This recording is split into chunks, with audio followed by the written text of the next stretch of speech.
Excuse me, আমি কি এখানে বসতে পারি? সরি, এটা আমার পার্সোনাল চেয়ার না। আমাকে কেন জিজ্ঞেস করছেন? না মানে এরকম একটা সুন্দরী মেয়ের পাশে বিনা অনুমতিতে বসলে যদি খারাপ ভাবেন। Thank you for the compliment, but আমি কাউকে জাজ করতে পছন্দ করি না। জাজ করেন না, এরকম মেয়েও পাওয়া যায়? বাবা, অনেক মেয়েকেই ভালোবেসে দেখেছেন বুঝি?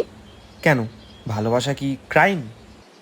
না, বাট ভালোবাসা ঠিক গরমকালের বৃষ্টির মতো, হঠাৎ এসে ভিজিয়ে দেয়, তারপর শান্ত হয়ে যায়। বাট ওটাকে ভালোবাসা বলে না, ভালো লাগা বলে।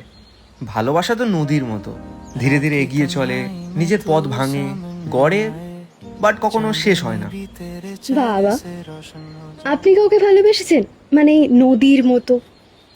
অপেক্ষা করছি নদীর মোহনায়, কোনো একটা শান্ত নদীর সাথে দেখা হওয়ার। তার মানে আশেপাশে যারা প্রেম করছে তারা আসল নয়?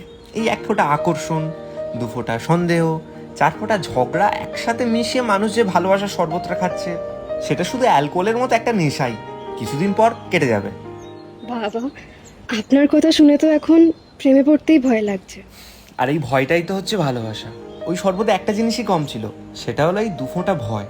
মানুষকে হারানোর ভয় পাওয়াটাই তো ভালোবাসা। আমার বাস চলে এসছে।